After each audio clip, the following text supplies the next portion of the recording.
things changed, and then when I moved back to Malmo, I felt all of a sudden like super motivated to skate, and I had my people to skate with. All of a sudden I was surrounded by people who are actually not doing the regular thing, and I felt really inspired, and I was like, okay, I can do what I want to do.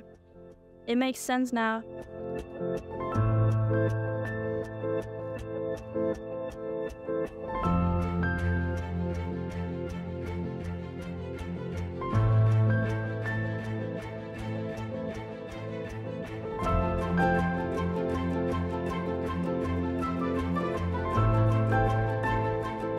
Welcome back to the last episode of Season 2 for Pack Heavy Chase Light. For this episode, we have Sarah Meurle. And so Sarah is obviously a pro skater, but she's also a photographer, and not just a photographer focusing on skate stuff. She shoots great skate stuff, but that's not what she gets excited about. The second we started talking about her fine artwork, that's when she really got excited, and you could tell that she had so much more passion for artistic stuff rather than just, action. It's no surprise how Sarah has turned out. I mean, she grew up in Malmo, or outside of Malmo, which it was my first time there. I had always wanted to go from seeing skate edits over the years, but after seeing it in person, I mean, she went to a high school where it's a skate high school. I didn't know that existed. And then you're a 15-minute train ride from Copenhagen. Everything about the area breeds amazing skateboarders and artists, and so seeing Sarah being an incredible photographer and a super talented skater, it just makes sense. Anyways, this is the last episode for Season 2 of Pack Heavy Chase Light with Sarah Meurle. Wow. Everyone's like, what are you doing?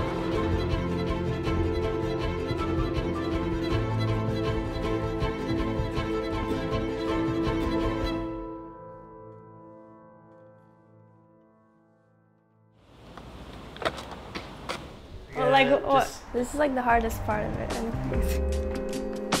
Yeah, my name is Sarah Meurle. I am a skateboarder, a photographer, and I live in Malmo. I started skating in the little town where I'm from when I was 12, 13. And since then, like on Saturdays, we started going into Malmo to the skate park where the skate high school is. Malmo felt like a huge city, and it felt like really exciting to go to Malmo. Also, where I'm from, there's not even like asphalt on the ground. There's just like a dirt road leading up to it. But yeah, I kind of got to know, grew up in the Malmo skate scene. I got sponsored by Street Lab when I was 14. Actually, it was Jugga who was kind of told this Frederick at the skate shop to hook me up. We met probably at Street Lab. And I definitely know I've seen her around in this wasteland DIY spot in Lund called Gastelykken. And that's where I used to see her skate for the first time.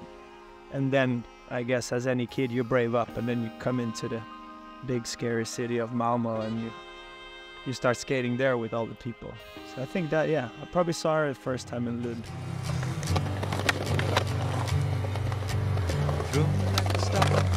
I was really into photography at a young age, but more capturing the things besides the actual action shots of skating. Because there was also always another skate photographer on the trip or whatever, and I felt like I never wanted to step on anyone's toes, pull my camera out when there's another camera. In order to capture skateboarding as a photographer, it's pretty hard if you don't come from skateboarding first, because it's really specific. There's a lot of rules. You have to show the beginning of the spot, the end of the spot. You have to show where the skater comes from.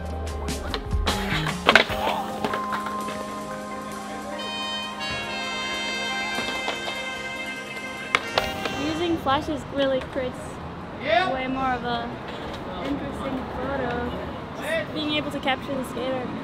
But I'm actually just learning how to use flashes. I haven't really done that much before.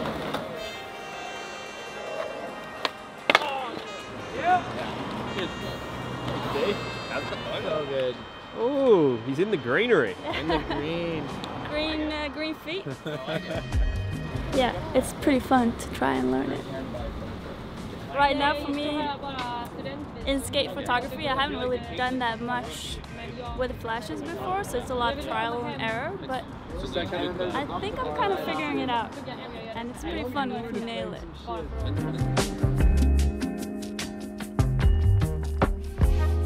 I don't think it's necessarily like my goal to be a skate photographer. I'm more trying to be in the path of art photography and like doing projects in that way.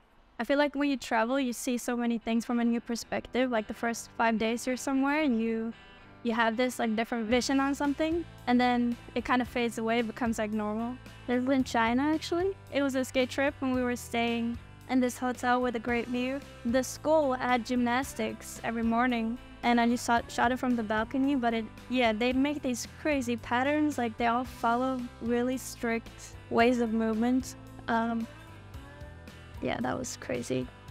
Even more exciting for me, I think, is to work in the darkroom and like put those prints together, work in the color darkroom and like select and make an image and kind of work with your hands. It's really nice. A lot of prints I've made these past 3 years. It's all not very organized, in a mess here, but I have it organized in my brain. I mean, some of the photos too, I feel like, because I started working on a project that has a theme, and some of the photos maybe I've taken because they tell something, not just because they're pretty, yeah. And just trying things out too and seeing what works and doesn't work. A lot of trial and error, just like skating in a way. You just fail and succeed. And I've never printed skate photos like I do with my other photography. I got them printed in magazines sometimes. This is a cover I shot at Gabbers in Slam. Apparently it's been around for like 32 years or something, the magazine, and I'm the first woman to ever shoot a cover for it, so that's pretty sick. This one too, I'm pretty hyped on this one. I shot last year of Haley. It's a big spread and she's just doing a big no sled. It was nice too. That was kind of when I started working with the flashes. She knows what she does with a camera for sure. I had a really nice afternoon at our house looking through prints and actually see the depth of Sarah's work, which I still think not a lot of people have seen. Because Sarah, as with everything else, very modest. But I saw some pretty epic stuff, and I think I cannot wait for that to kind of unravel itself. And she's pro on that too. So I feel like art helped me to get through some things. It was almost like, yeah, I feel like a lot of people I've met in my class or whatever has had some kind of similar experience with that. Like you tell your story through photography or art or whatever, and it kind of helps you to push through something that you couldn't really talk about otherwise. And I also found a way to identify myself apart from skateboarding, or like express myself apart from that. Or like I found that way and I was like, oh, this is good for me, like I need to do that. And I'd already done photography for a long time, but maybe never realized like its full potential to express myself through it. And it opened up another world of photography. That became like a big dream. I was like, oh my God, I can't, like, imagine if I could just do prints all day. When I graduated the art college, I was like, okay, so skating is happening now. I'm just gonna pursue that because it's kind of like now or never. And now it's kind of makes sense. Oh, like I'll do some skate photography too. And like, it's all just a big mix.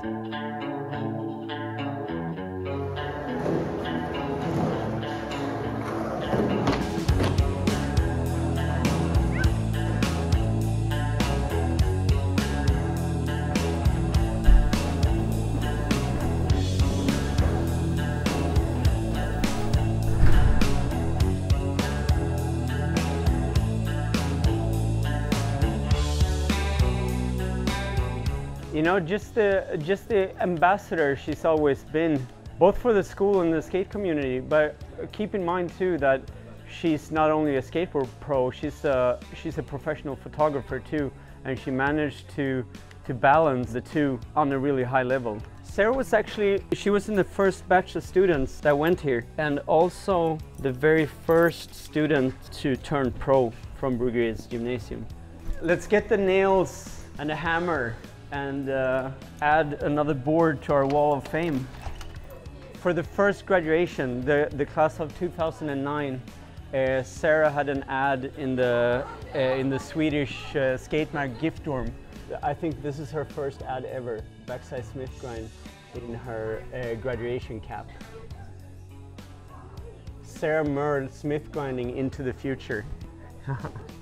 It's kind of surreal to have her board on the wall now, because she was peaking once and then sort of left skateboarding to you know, really get into photography.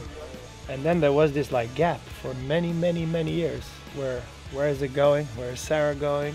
And then, you know, started skating again, and now just I feel like she has this balance where she does both, but not just with her left hands, if you will, but you know, fully shooting photos and fully skating, and I really admire that. She's been through the grit, she's come back stronger. I think that night of the weekend premiere was, for every person in Malmo that been next to Sarah, that was definitely a huge thing, you know. Thank you, Grant, for making that happen. I'm not gonna do shout outs, but he should. He should know. I think he knows what he's done.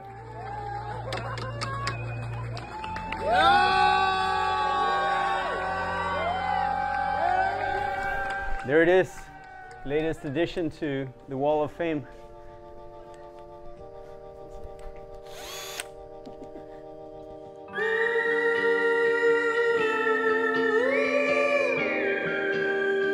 We were talking about how skateboarding in Malmo, there's so much skateboarding in like a lot of spots for such a small city, and I think a lot of it is because there's been like for a long time with very passionate skaters that has kind of like helped build the scene up, which has helped get skate spots and which has helped to have people working for the city collaborate with the skaters, and that's kind of rare for a lot of cities, I think. There's this plaza over there, the Mushroom Plaza, Svampen. That one's like built for skating kind of, but also for people watching skating, and like the actual mushroom is like a super good flat grind on top, like the best flat grind in Malmo. It works really well there because people can sit and watch. Yeah, with my ankle injury, I had my flick foot. It's just, I think I rolled it the first time I was 14, and then I've probably done it 100 times. No, but yeah, there's missing ligaments, and it's just been, I guess I didn't really take care of it the right way when I was younger because I didn't know how to. I do this every time before I go skate, just to like warm up my stiff ankle. Put this on. It's supposed to like take out inflammation. Just like compresses it, and you do these little dance moves.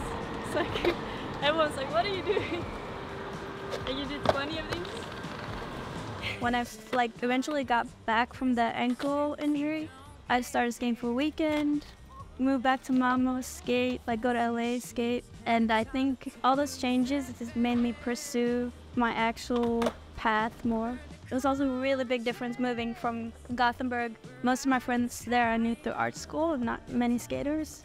I was never like out of it, but it was more like my life in Gothenburg didn't really look like it does now. And then moving back here, I have so many skate friends and just like a whole different skate community. People I've known since I was so young. It's kind of like a rebirth. And I think having that weekend and us like working on a project really inspired me too.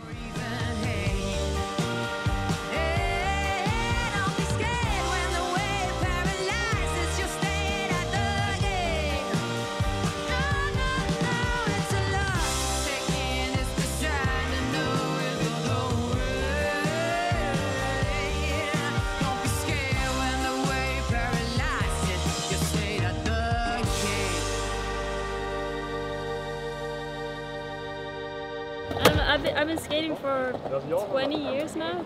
It's like my 20-year anniversary.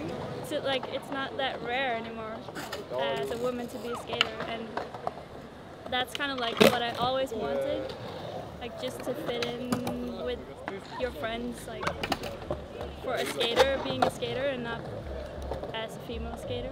Having people that you can relate to even more as I mean, gender shouldn't really matter, but it still kind of triggers something in you if you see someone that looks like you, that does a trick. It makes you want to do the same thing, or makes you believe you can do the same thing.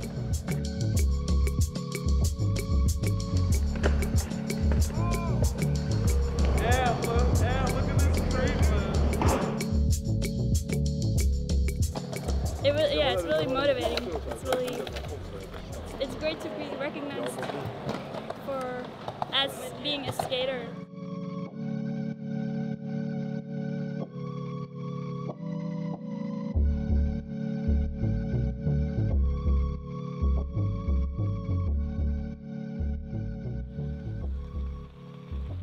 I mean, I started to make a living off of skating, like when I started skating for Nike, basically, like when I was 25. I was just thinking I need a regular job to fit in, so I can have a regular life to fit in. Things changed, and then when I moved back to Malmo, I felt all of a sudden like super motivated to skate, and I had my people to skate with, and then I went to LA to skate, and I skated for a weekend, and all of a sudden I was surrounded by people who are actually not doing the regular thing, and I felt really inspired, and I was like, okay, I can do what I want to do. It makes sense now.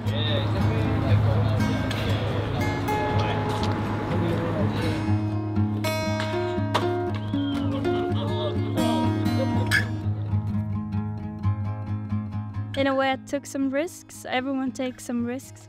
I think the risks that I took are like pursuing something that is not really the regular way to go about things. Like leaving that regular day job to like the side is, you have to kind of take that risk to be able to find your way. So yeah, I think everyone has their doubts, but then eventually you'll find what you need. But you also need to like either be pushed or like push yourself to taking risks.